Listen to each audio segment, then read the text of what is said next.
Hello, I'm Bernie Hayes. Today's guest is Miss Rosemary Britts. She's the director of the Sickle Cell Association of St. Louis, Missouri, and the board member of the American Red Cross here in St. Louis. And we'll be talking all about sickle cell today on the Bernie Hayes Show.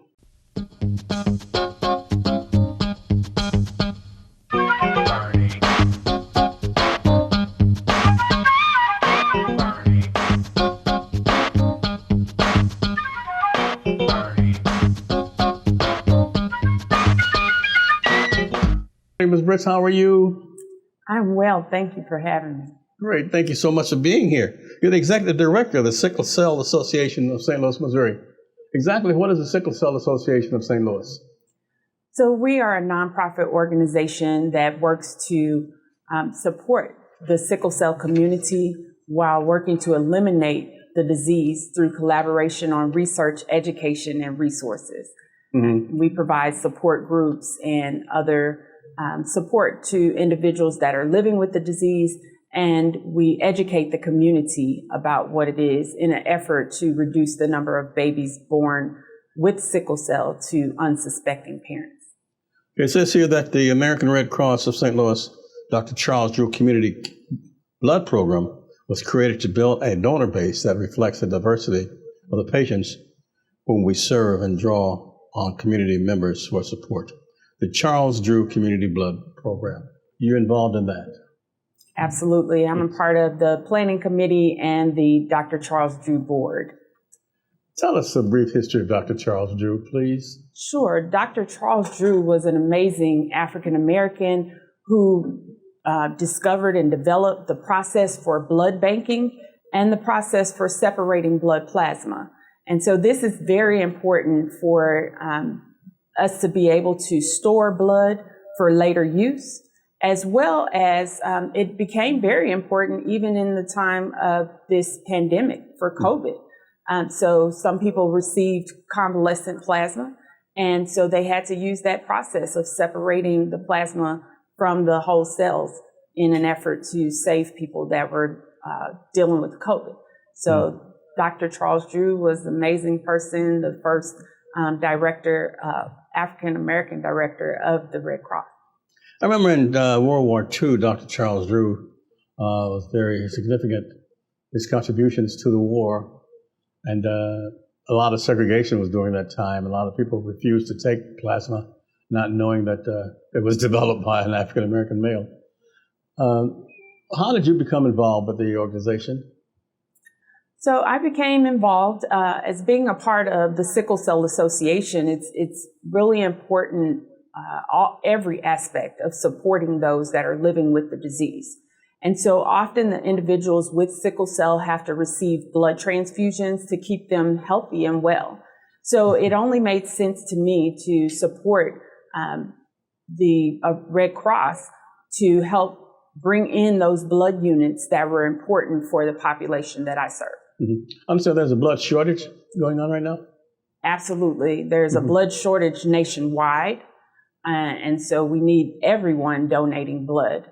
And for sickle cell, we need more African Americans specifically donating blood.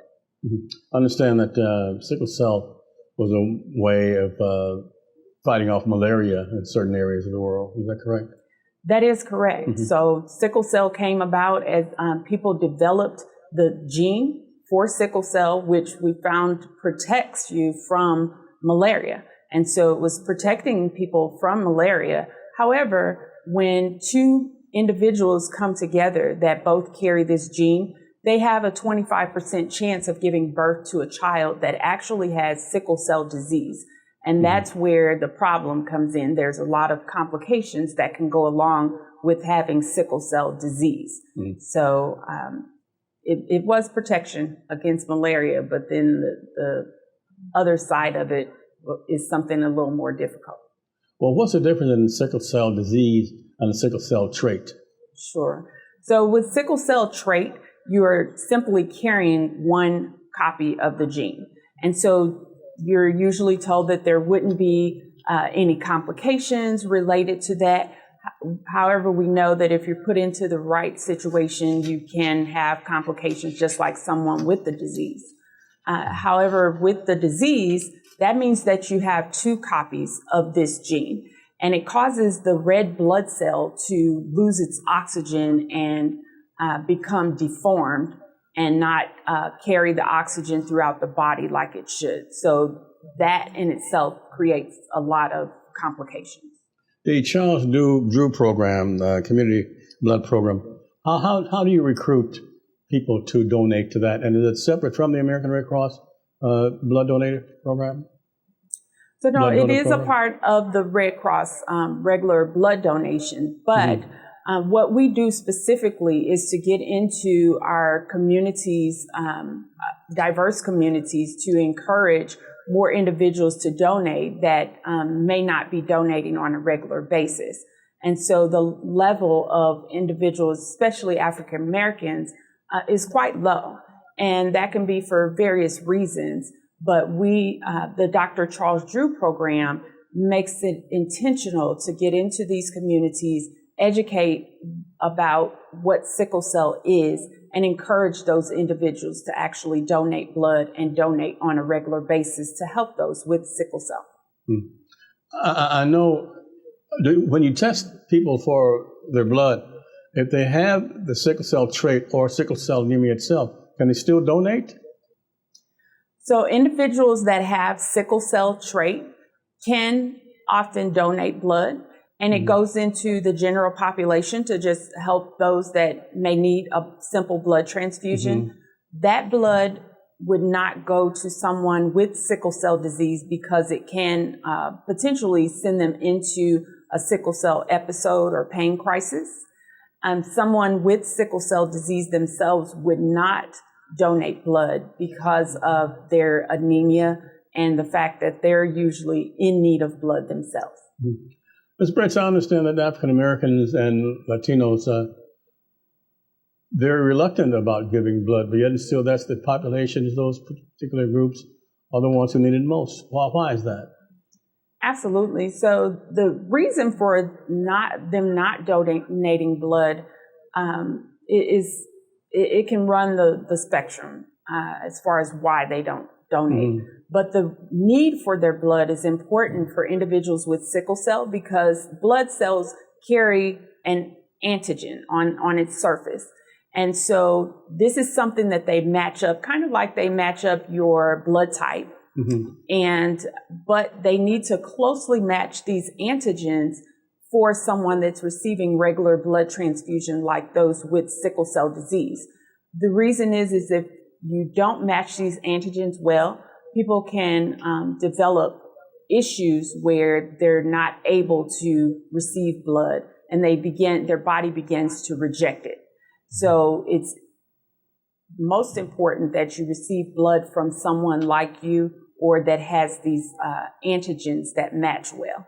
So if we went through a bunch of blood from someone with European descent, it would be very difficult. Like we may find 1 pint of blood that would match the individuals with those same antigens that has sickle cell disease. But if we went through some African American units, we would be at a higher likelihood of finding the match to help those with sickle cell. Briefly tell us the process. Is it painful? Does it take long? How do you recover? It doesn't take long at all. You do have to go through a registration process. Your blood pressure is checked, your temperature, all of those things to make sure that you're well enough to donate blood. Then when you're ready to donate, you do get a little stick. And so it does stick your arm and may give you a little pinch. But after that, it doesn't take long at all for the blood to go into the bag and you get your Band-Aid. And then you sit in the canteen area and get some snacks and just recover. So you're asked not to do any strenuous work or run a marathon or anything like that after you've donated. And then you can donate again in 56 days. Wow, so it's not a big process and not a complicated process at all. Not at all. Okay, thank you. Well, my guest is Rosemary Britts. She's Executive Director of the Charles Drew, Executive Director of the Sickle Cell Association of St. Louis, Missouri. And we appreciate you coming by. We'll be right back after this message. We already see so many homeless people, but God only knows how many more are going to end up on the streets once the moratorium on evictions lift. So many hurting and homeless people and no place for them to go during the day, particularly in the downtown St. Louis area and even out in the county. So many hurting and homeless people left out in the streets and in the parks. Now, if we could just begin to work together to reopen 1411 Locust, things could change. We could do so many things at 1411 Locust that we're doing in Springfield at the day center we have there. So many people could be getting help at this time. As you know, New Life Evangelistic Center was closed by the Slay administration and the Cruzen administration back in April of 2017. We've waited 4 years. Thank God we finally got a new administration that seems very sensitive to the needs of the homeless. Now your help is needed as an advocate, as a prayer warrior, that we can get back into the 1411 Locust building. We can do this if you'll go to God in prayer. Right now, we're commissioning our architects to come up with new architectural plans. We had spent over $80,000, but each time it was being stopped by the Cruzen and the Slay administration. Now, with a new administration at hand, we believe that we'll be able to take steps forward to reopen this building. So homeless people, they're now in the parks where they can't shower, they can't store their belongings, they can't use internet service to find jobs, they can't get the meals, and they just need clean clothes and so many direct services to store their belongings alike that we could help them with here at 1411 Locust. Please go to God in earnest prayer and encourage your family and friends and everyone you know to contact our present mayor's office. I believe she cares a lot about the homeless, but she needs to know you're standing beside her and you're with her at this particular time. So please continue to pray. Please be an advocate on behalf of the homeless. I thank God for what Bernie Hayes is doing through his program. So many wonderful guests that he has. Now, will you please support our efforts as we work together to reopen 1411 Locust? And welcome back. My guest is Rosemary Britts. She's the executive director of the Sickle Cell Association of St. Louis. Ms. Britts, how can we reach you? So I can be reached on our website, which is sicklecellassociation.org, or you can call our office at 314-833-6751. How did you become executive director? I mean, were you involved with the Red Cross for a long time? Did you know someone who had sickle cell? Why sickle cell? How were you attracted to that? So there was a lack of sickle cell support in the community, and I had been urged to, someone thought that I would be a great fit for starting an organization. And so I stepped out and founded this organization. So life would have it, I actually gave birth to a daughter that lived with sickle cell disease. And so I had kind of walked through this process and felt that I was doing well at it, and that this would be something that I could share with other parents in order to help them through this process. And more importantly, to educate others about how this even takes place in an effort to reduce the number of babies born to parents that were really unsuspecting. So that's the biggest part to me, is to have a parent that gives birth to a child with sickle cell and they're wondering, how did this happen? What's the educational process? How do you tell them to relax and everything's going to be fine and so forth? What do you say to them? So really, I hope to get to the parents before they even make the decision to grow their family, find out whether they have sickle cell trait first, and then they can make an informed decision about what is going on, what happens. If the parents have already given birth to the child with sickle cell, then I try to just educate them through the process of, this is what sickle cell is, this is what it does, and these are some of the things that you can do to try to avoid some of the complications around it. How to support your child, making sure that they are dressed warmly in the winter and that they are not sitting out in the direct heat for long periods of time in the summer, that they are well hydrated and they get their rest. So various things like that, which are just important to try to help to avoid some of the complications. And for my daughter, she was able to live well. She went to college and achieved her master's degree. I tell them about some of our other sickle cell warriors We have some that are doctors and lawyers. And so you can live well with sickle cell disease. It's just a hard, painful road it can be. The person considering marriage, the father and the wife and the husband, if the husband has the traits of sickle cell, or the wife has traits, should they be hesitant about getting married? So I actually believe that you love who you love. Mm-hmm. And so I never tell anyone not to get married simply because of their trait status. What they would want to consider is how they choose to grow their family. So if both of them have the gene, then they may want to consider things like possibly adoption or talking to their fertility doctor, something like that, just to get options other than rolling the dice. So if you have two parents that both carry the gene, they have a 25% chance of giving birth to a child with the disease, 50% chance of giving birth to a child with sickle cell trait, and a 25% chance of the child having normal blood. This is for every single pregnancy. So you're rolling out these same dice for every pregnancy that you have. And so it's just a matter of helping them to understand this, and then they can make the decision for themselves. I'm not here to judge anyone. I'm just here to educate and help them to come up with the decision that works best for them. Right. Rosemary Britts, American Red Cross, Dr. Charles Drew Advisory Board member and Executive Director of the Sickle Cell Association of St. Louis, Missouri. Tell us about Rosemary Britts. Who are you? So Rosemary is a person that loves people. I love to get out and talk about things, meet new people. I do have my master's degree. I gave birth to 5 children, and I am a member of my church, Christ Temple Family Church, where I'm a part of the choir. So then, what church is that? Christ Temple Family Church. Christ Temple Family Church. And how does your faith drive you? My faith is everything. So I even had to rely on faith for starting this organization. I was very hesitant from the very beginning because I was unsure of what this was going to look like.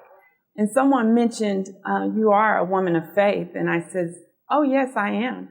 Well, then don't you trust God with this idea that you have, and that I was shook. And so I was very repentant at that moment, because I said, I've been saying that I'm a woman of faith, but God, I haven't trusted you with this idea. And as sure as I stepped out, I said, God, I'm going to step out with both feet with this idea to start this organization, and whatever you would have it to be, it will be. We are 10 years old this year. And so he has been doing amazing things in my life, amazing things with the organization. And what is your particular mission? And also, how did you become executive director? What are your duties personally? Sure. So as executive director, I handle all of the day-to-day basis, all of the day-to-day activities of the organization, all of the things in the background. Because I am currently a staff of one, I pretty much do everything, but I utilize volunteers very well. And so they are able to help me in going out in the community and handling some of the things that would take up more of my time, that keeps me from doing things like finding funding and writing for grants and those kind of things, creating new partnerships. So I utilize volunteers very well. Okay, how can we contact you? Once again, give us your contact numbers, website, phone number, and everything. Sure. So you can go to our website, sicklecellassociation.org, or you can call me at 314-833-6751. And how has the pandemic affected your recruitment? Oh, so the pandemic has put a little wrench in things because people were very afraid of going out during the pandemic, and that is understandable. But the Red Cross put things in place to keep people safe and to allow people to come in. So we would do more appointment setting as opposed to asking people just to walk in randomly to donate. But the blood was very much needed, but some people began to cancel their blood drives and things like that. So it got a little difficult and shaky there for a moment. But we're still doing blood drives, still collecting blood, and still helping those that need it. That's great. Rosemary Britts is my guest this morning, and we're at 2428 Woodson Road in Overland, Missouri, the New Life Evangelistic Center, and Reverend Larry Rice has been here nearly 50 years, providing services for the poor. And we'll be right back with Rosemary Britts after this. The Bernie Hayes program is produced at NLEC TV right here at 2428 Woodson Road in Overland, Missouri. It's our new headquarters since they closed the 1411 Locust building. We're working to get back into that building. In addition to that, trying to help so many people through a wide variety of safe houses, training programs, transportation assistance, so many ways people are getting help because of all of you that are supporting the work of New Life Evangelistic Center. Now, if you'll send a gift of $25 or more, we want to send you this special, the Bernie Hayes Show cup. And we're giving that to people. It's just a way of saying thank you. So when you send your gift, request a cup. We'll be happy to get it off to you. It's New Life Evangelistic Center, P.O. Box 473, St. Louis, Missouri. That's 63166. You can give online at nlecstl.org. Now I'm really asking all of you to join us in praying. The needs are so phenomenal at this particular time. So many hurting and homeless people are contacting us daily, but we're able to help them because of each one of you that are praying, caring, and sharing at this time. Tell your families and friends about NLEC TV and get directly involved yourself. Our subject for today is Eddie Rochester Anderson, who was born Edmund Lincoln Anderson in 1905 in Oakland, California. He's best known as his name, Rochester, with the Jack Benny film on television. Anderson often said his family roots could be traced back to slavery and that they had left the South via the famed Underground Railroad, eventually settling in Oakland, California. From 1932 to 1936, Anderson made a number of films, working mainly as a butler, waiter, bellhop, chauffeur, and other servants. He had roles in Green Pastures in 1936 and Cabin in the Sky in 1943, but his prominence soared after his appearance on the Jack Benny program, a radio show on March 28, 1937. Over time, Anderson accumulated considerable wealth and invested wisely, becoming one of the most highly paid entertainers of his day, black or white. In 1962, Ebony magazine listed him among the 100 wealthiest African Americans. He died of heart disease on February 28, 1977, at the age of 71. Eddie Rochester Anderson. Now you can take NLEC TV anywhere as you put the NLEC TV app on your iPhone or mobile device. NLEC TV is an innovative TV station that's on the cutting edge of community service. When you tune in to NLEC TV, you'll discover a television station that has been operated by previously homeless individuals who've received broadcast training through New Life Evangelistic Center's unique on-the-job training program. On NLEC TV, you'll discover wholesome family, community, renewable energy, and inspirational programming. For further information, call 314-436-2424 or go to nlecstl.org. That's nlecstl.org. And welcome back. My guest is Rosemary Britts. She's executive director of the Sickle Cell Association of St. Louis, Missouri, and she's closely associated with the name Charles Drew. Ms. Britts, person who've had COVID and recovered from COVID, can they still donate to the Sickle Cell Foundation? Yes, so you can donate blood if you have had COVID after you've recovered, as long as you're not running any fever or having any further symptoms. Actually, they test all the blood to see if they have the COVID antibodies, which they can use those antibodies to help those that are still struggling with COVID. Mm-hmm. Do you have any events coming up in the near future? Yes, so our next events take place in September, and you want to check our website for more information. So September is Sickle Cell Awareness Month, and this is important. It's National Sickle Cell Awareness Month. So all across the country, organizations like ours try to ramp up our awareness in the community about what sickle cell is and how it affects those that are living with it, and how you can help to support the efforts around sickle cell. So we do a sickle cell, what we call the Sickle Cell Stroll, which is our awareness walk that will take place September 11th. And we will have more information for all of our activities in September on our website, sicklecellassociation.org. So if they wanted to participate in the stroll, I mean, you just go through neighborhoods, talking, doing what? Passing out leaflets and so forth? No, it's actually an awareness walk and a 5K run. And so we will get together and we have T-shirts, and the runners receive medals, and we will actually, the stroll is a 1 mile stroll. So if you're not big on running, you can just take a little walk. And the 5K is for those that really like to run, and that's a little over 3 miles.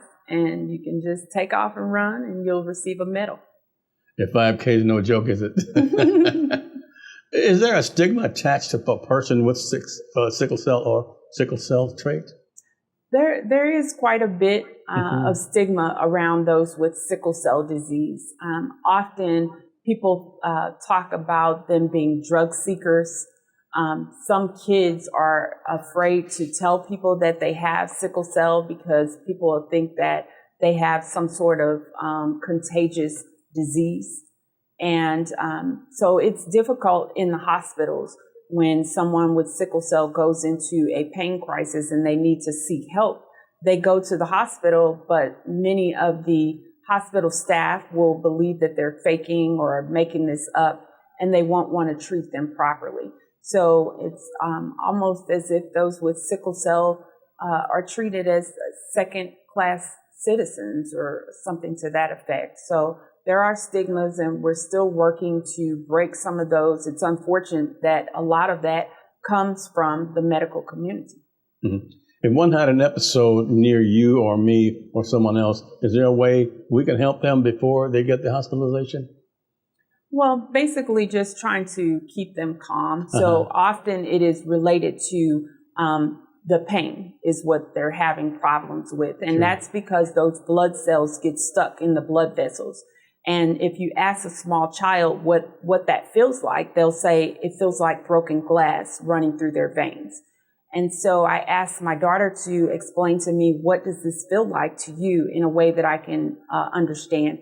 And she said, it's like the worst Charlie horse that you've ever had. And so multiply that times 10. And then she takes a bat with nails sticking out of it and slams that into that same spot where you're having the Charlie horse. And she does that repeatedly. And it's not something that you can walk out or rub out. You can't get away from it. So it's just very, very intense pain. So the most important part would be to try to keep them calm. Often they have medications that can try to help, but if they've gone into a severe pain episode, it's likely that they'll need to get to the hospital, and just helping to keep them hydrated and calm until they can get the help that they need.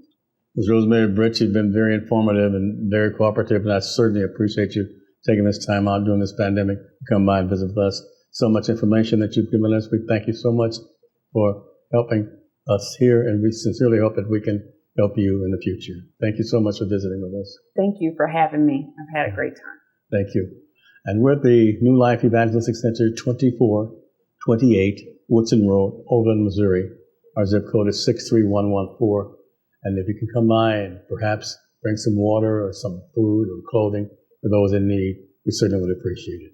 I'm Bernie Hayes. We pray that you'll have a safe day, and thank you very much for watching NLEC TV, Channel 24.2. Have a good day.